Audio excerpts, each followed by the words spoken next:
At the top, the president will sign an executive order on energy independence at the Environmental Protection Agency headquarters. The president strongly believes that protecting the environment and promoting our economy are not mutually exclusive goals. This executive order will help to ensure that we have clean air and clean water without sacrificing economic growth and job creation. First, it directs all agencies to conduct a review of all regulation, rules, policies, and guidance documents that put up roadblocks to domestic energy production and identify the ones that are not either mandated by law or actually contributing to the public good. It also rescinds a number of the previous administration's action that don't reflect this administration's priorities. The full list is laid out in the executive order, which will be provided to you later today after the president signs it. Next, the order directs the EPA to take several actions to reflect this president's environmental and economic goals, including a review of the new performance standards for coal-fired and natural gas-fired plants that amount to a de facto ban on new coal plant production in the United States.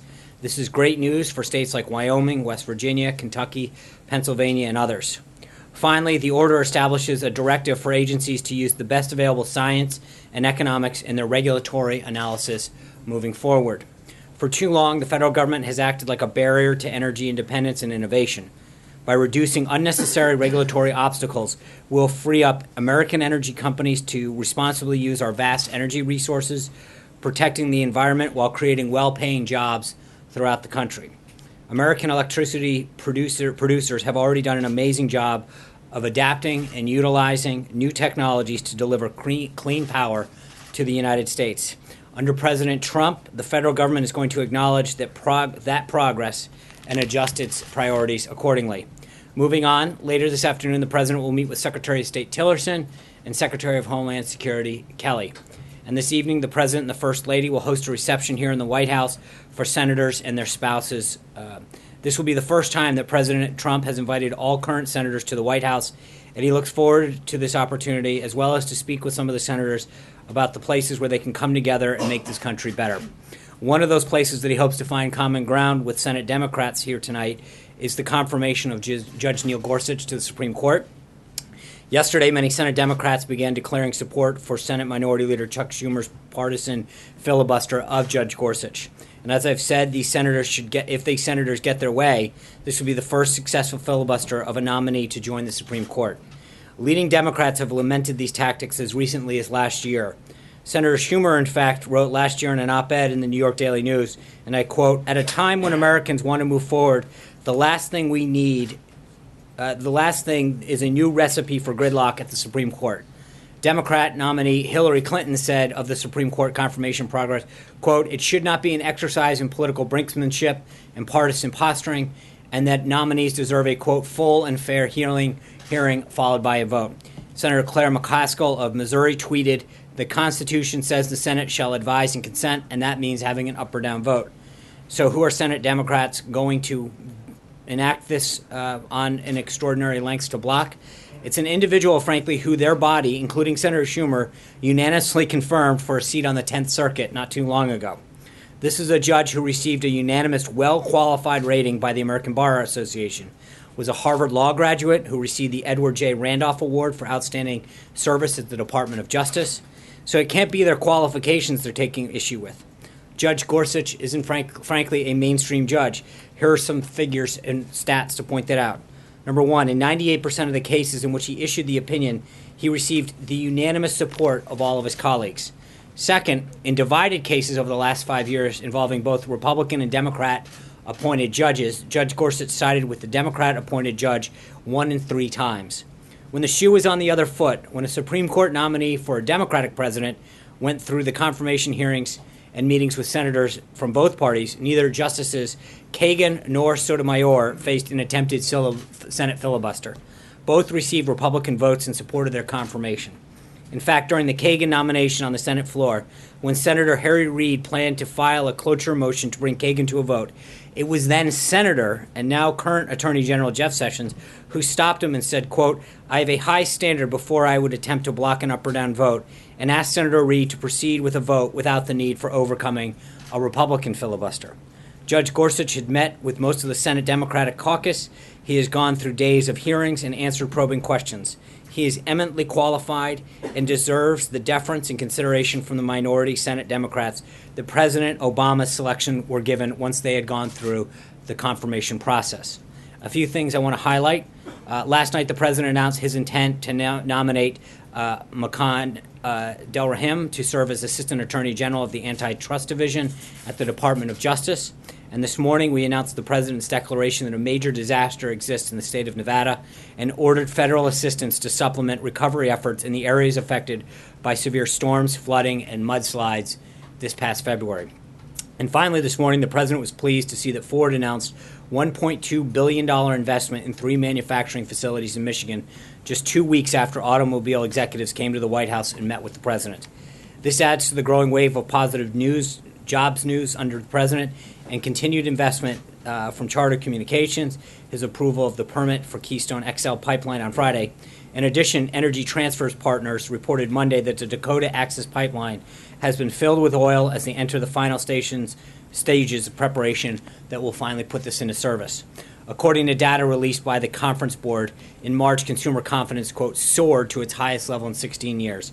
And from individual announcements to significant boost in both consumer and CEO confidence generally, it's clear that the president's economic agenda is what America's businesses have been waiting for. These businesses have spent years being held back by unnecessary bureaucratic red tape, and what we're seeing now is just the taste of the heights our economy can reach once those burdens are removed. And lastly, I want to make a comment on a false report regarding former acting Attorney General Sally Yates. As a matter of fact, I'd like to walk you through the sequence of events just to make sure that everyone's abundantly clear on what happened. On March 14th, Chairman Nunes and Ranking Member Schiff invited Sally Yates to testify on March 28th. On March 23rd, Sally Yates' attorney sent a letter to the Department of Justice asking for their consent to testify without constraints. On March 24th, the Department of Justice responded that the president owns those privileges to discuss the communications they were requesting to talk about and referred them to the White House. Also on the 24th, Ms. Yates' attorney sent a letter to the White House counsel requesting that consent, specifically stating that if they did not receive a response by March 27th at 10 a.m., they would, quote, conclude that the White House does not assert executive privilege over these matters. The White House did not respond and took no action that prevented Ms. Yates from testifying. That's the story. That's what the documents show. And with that, I'm glad to take some questions. Of course you can, John Roberts. I'd like to follow on that because there are reports that even though the hearing that was set for the 27th was not scheduled, it was canceled by Devin Nunes to prevent this White House from publicly invoking a claim of executive privilege. Could you speak to that? I hope she testifies. I look forward to it. It was never, let's be honest, the hearing was actually never notified. If they choose to move forward, great. We have no problem with her testifying. Plain and simple. The report in the Washington Post is 100% false. The letters that they frankly publish on their website all back up everything I just read. All of the letters are available on their website. I hate to give them the traffic. But the reality is that they specifically say, if you don't respond, we're going to go ahead. We didn't respond. We encouraged them to go ahead. But to suggest in any way, shape, or form that we stood in the way of that is 100% false. Brian. A couple of things you said earlier, a couple quick follow-ups. You said you want the agencies to use best available science. Does that mean there's going to be no further scientific research? You don't want to fund additional scientific research? And number two, what other issues do you like to see the president reach out to Democrats to tonight? So on the first one, best science is best science, and that's whatever's available is what you said. Right. Well, if it's not available, it's tough to use it. Just as a matter of But is that a code for not using research? No, it's a code for it's got to be available. That's it, plain and simple. You shouldn't read anything into that, and I think the president will speak more to that at today's signing at 1:30, at 2 o'clock rather. I'm sorry. And as far as Democrats, I think there's a whole host of issues. I talked yesterday about health care. If they want to come together on infrastructure, tax reform, we'd love to have as much support as possible. Amen. Thanks, John. A couple questions. One on coal. Your actions today, the White House is saying that they're going to reverse President Obama's so-called war on coal. But a lot of people in the coal industry suggest that jobs are just not going to come back in that industry based on the way the industry has changed, technology and other things. Does this administration have an estimate of how many jobs will be created as a result of the actions it's taken today? I'm not aware of an estimate. I know that the president has already met with some of the coal miners the other day, and Senators Manchin and Capito in particular from West Virginia and others from Kentucky that were here when we did that EO signing a few days ago. I will tell you that from a mining perspective, the miners and the owners are very, very bullish on this. So the people who are actually in the business applaud this effort, believe that it will do a lot to revive the industry. It's obviously a private industry, so I'm not going to get into who does what, but I know that the industry itself says so. Steve, I'm sorry. On the Ford announcement, you just said that the announcement today comes 2 weeks after the automakers met here at the White House. Did the White House or the president do anything in that meeting that led to this Ford announcement today? I think there's been some regulatory effort and some commitments on the regulatory efforts going forward in the future that I think may have played a role. I would ask Ford on that. I just think it's a continued sign of it. I think we have seen a number of industry leaders, union leaders, truckers, truck companies come in, talk about burdens, and I think there's been several cases where meetings in the White House, or frankly, we went to Michigan and held that roundtable out there as well, that meetings that we have a very positive follow-up in terms of a commitment from a company or an industry to create jobs, to invest more in this country.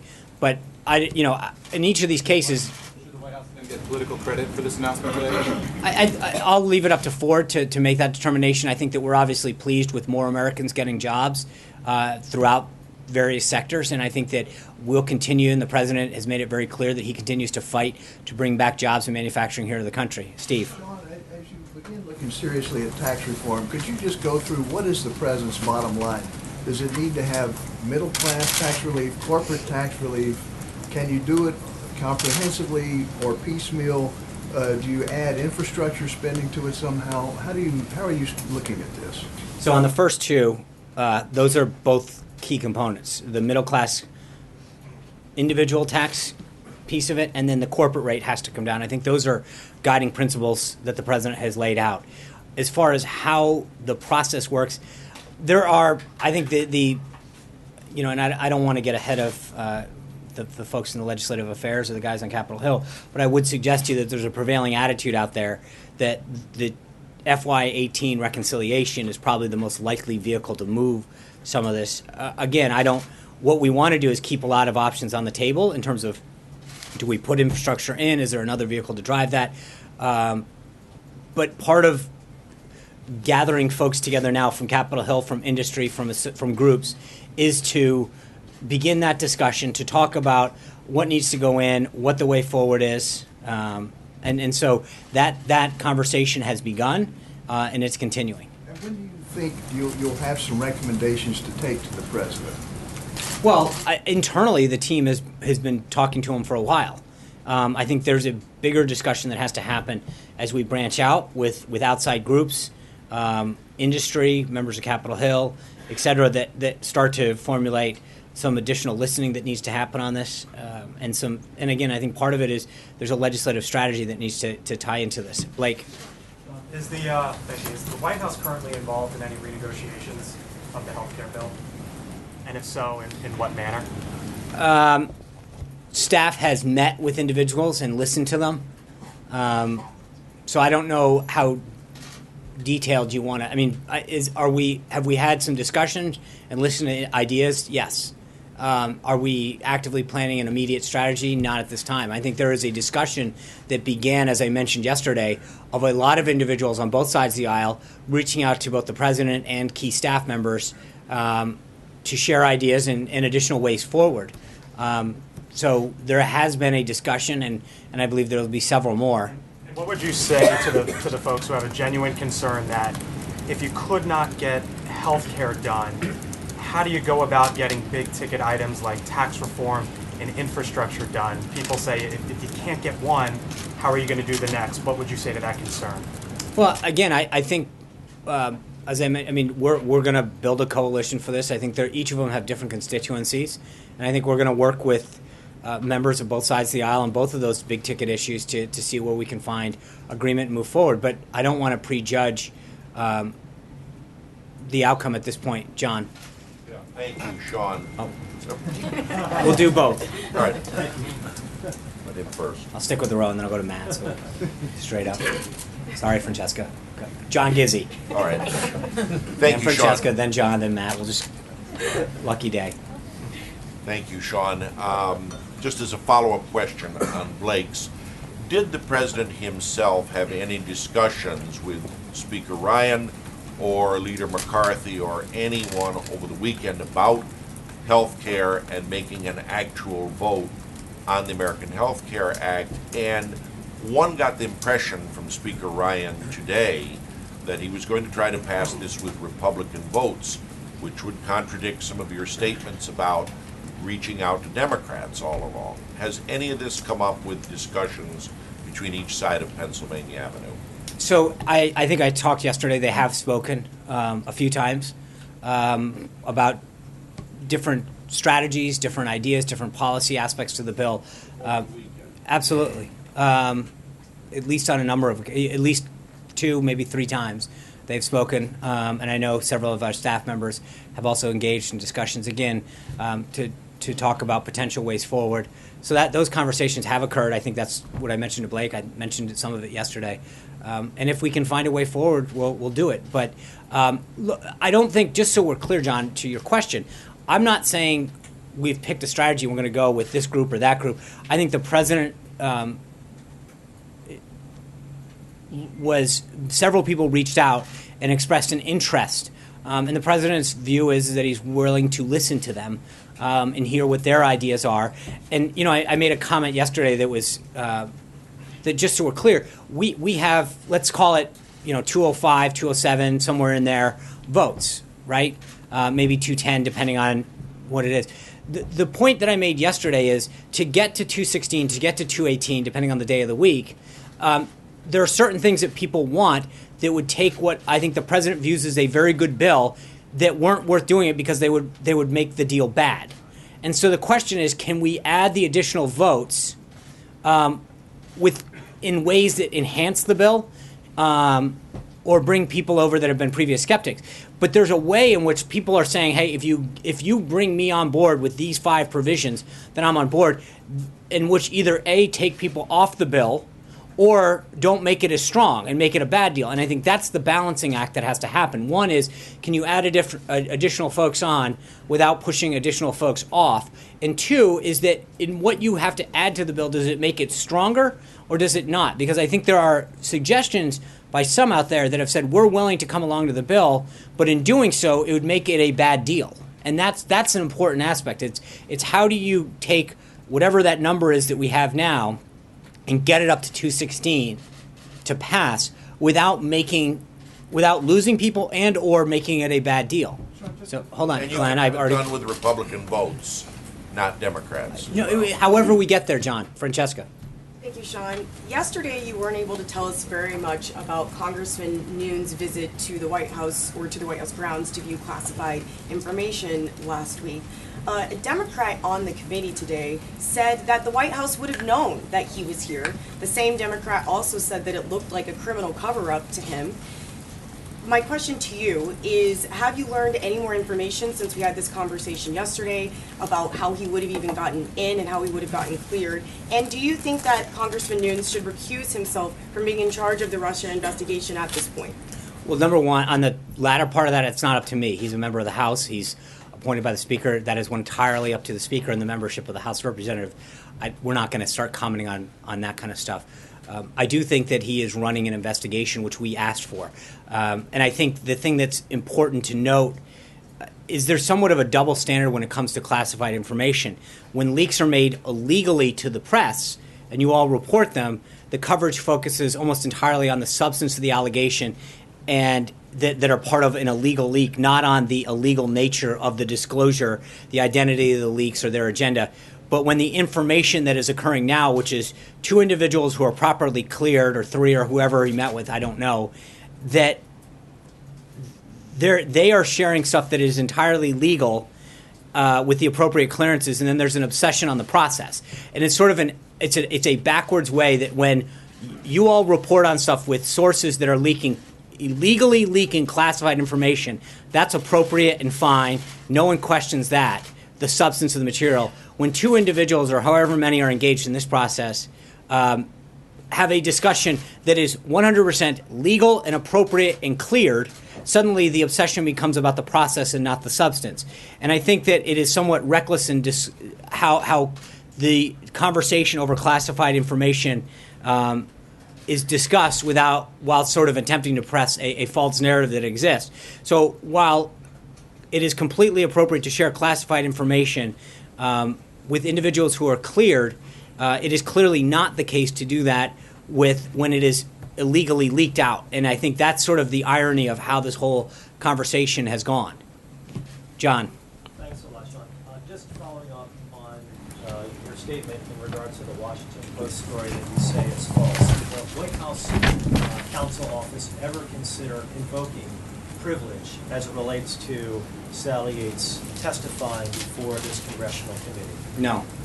And why is that? You certainly would be in a position to invoke privilege. After all, these were privileged communications between the acting Attorney General and the Executive Office of the President. That would fall. I know this would be a shocker, but again, part of it is that I think that we've been very clear that when you actually get to the bottom of the facts, every single person who's been briefed on this, as I've said ad nauseum from this podium, that they've been very clear that there is no connection between the president or the staff here and anyone doing anything with Russia. And I think that the view here was great. Go share what you know. So, no, and that's why the Washington Post should be ashamed of how it handled this story. It was 100% false. The letters that they actually published back up exactly what we're saying, that she was asked about this information. Their attorney asked the DOJ. The DOJ said that she had to ask the White House. They made it very clear, if you don't do this, we are going to go forward. We had no objection to her going forward. That's it. Hold on. Matt goes next. I get it. A little bit of an order here. Thank you. Just quickly following up on that, I have two questions on two different topics. Yeah, so we're taking what you're saying, that's as assurances that Chairman Nunes's decision to call off that hearing did not have anything to do with any pressure from the White House? No. Okay, thank you. On a different topic, we're seeing more states, Maine, Virginia, and Kansas specifically, moving to expand Medicaid under the Affordable Care Act, joining the 30-plus states that have already done that. What's President Trump's message to Republican legislators and legislators generally in those states now that the Affordable Care Act's future is so uncertain? I think there's a reason he explained to Congress, and especially members who have talked about entitlement expansion, why we should have passed this bill last week and why we need to address it now. This is a major issue. It was one of our talking points, so I hope they listen. So he opposes expansion in these states. I think he understands that the way that it was handled in terms of the able-bodied provision under that right now are leading to an implosion on that piece of the entitlement, and that there was an opportunity to refocus it and to push the money and a lot of the authority back to the states to best determine how to handle issues within their states, both in terms of high-risk pools and individuals that they wanted to cover. So frankly, the bill made it a much more states' rights program and a much more states' rights decision-making process in terms of how to care for the populations that they had to address. Cecilia. Thank you. Just a couple things on the Yates thing. So how and when exactly did the White House encourage her to testify? Well, the letter that her attorney sent literally says that if we do not receive a response by March 27th at 10 a.m., I will conclude that the White House does not assert executive privilege over the matters with respect to hearings or otherwise. I don't think you can be any clearer than that. And so you're saying now executive privilege does not... No, I'm not saying anything. I'm literally, that's what she wrote. The action was, if you don't act, then we will assume the following. Great. I don't think that you can read that any other way. It was I'm sure, a very talented, he is a very talented lawyer and wrote it specifically for it. We read it that way and chose to not act because we have no problem with her testifying, plain and simple. So executive privilege is not an issue for Sally Yates, would have not have been an issue for Sally Yates testifying. That's correct. Okay, thank you. And following up, one issue, you want to add? No, I don't, it's interesting. I mean, this is very clearly worded, and yet somehow you're asking me how to interpret that in any other way than literally reading plain English. Okay. Interpret something else for me. Does the president still believe that climate change is a hoax? I think you'll hear more today about the climate and what he believes. I think he understands. He does not believe that, as I mentioned at the outset, there's a binary choice between job creation, economic growth, and caring about the environment, and that's what we should be focusing on. I think at the end of the day, where we should be focusing on is making sure that all Americans have clean water, clean air, and that we do what we can to preserve and protect our environment. Is it April? April, go ahead. All right, thank you. Sean, don't seem so happy. You like, go ahead. Anyway, with all of these investigations, questions of what is, how does this administration try to revamp its image? 2.5 months in, you've got this Yates story today, you've got other things going on, you've got Russia, you've got wiretap, and you've got... No, we don't have that. You I know. Investigations on Capitol Hill. No, I get it, but you keep... I've said it from the day that I got here until whatever, that there is no connection. You've got Russia. If the president puts Russian salad dressing on his salad tonight, somehow that's a Russian connection. But every single person... No, that's... I appreciate your agenda here, but the reality is... Oh, no, hold on. No, at some point, report the facts. The facts are that every single person who has been briefed on this subject has come away with the same conclusion. Republican, Democrat, so I'm sorry that disgusts you. You're shaking your head. I appreciate it, but understand this, that at some point the facts are what they are. And every single person who has been briefed on this situation with respect to the situation with Russia, Republican, Democrat, Obama appointee, career, have all come to the same conclusion. At some point, April, you're going to have to take no for an answer with respect to whether or not there was collusion. How do you change the perception We're going to keep doing everything we're doing to make sure that what the president told the American people he was going to do, to fulfill those pledges and promises that he made, to bring back jobs, to grow the economy, to keep our nation safe. That's what he's been focused on since day one. We're going to keep focusing on that every single day. Condi Rice comes Friday. Condi Rice did not support this president. She did not go to the convention. She comes. What is on the agenda, and how is their relationship? Has it healed since 2006 when he used a very negative word to describe? So here's what I'll tell you. It's interesting that you ask those two questions back to back. On the one hand, you're saying, what are we doing to improve our image? And then here he is once again meeting somebody that hasn't been a big supporter of his. Hold on. But April, hold on. You it seems like you're hell-bent on trying to make sure that whatever image you want to tell about this White House stays, because at the end of the day, let me answer. I understand. Okay, but you know what? You're asking me a question, and I'm going to answer it, which is the president. I'm sorry. Please stop shaking your head again. But at some point, the reality is that this president continues to reach out to individuals who've supported him, who didn't support him, Republicans, Democrats, to try to bring the country together and move forward on an agenda that's going to help every American. That's it, plain and simple. So if you're asking what we're doing, I think we continue to do it, which is to bring groups together that have been supportive of him, that haven't been supportive of him, but to share a goal, which is finding common ground on areas of national security, of personal security, of economic security, of job creation, of safer communities, of education, of health care, that can unite us as a country and make the country stronger. Was it about Russia and Tillerson Friday? I think they're going. I'm not ready to when we're done with that, we'll see if we can have a readout. Hold on. I understand that. We're not at Friday yet. I will have a readout when that's done. I know the pool needs to get to the vans for the signing. Thank you. I'll be back tomorrow. We're going to do 5 days in a row this week, ladies and gentlemen. Thank you. Thank you, guys.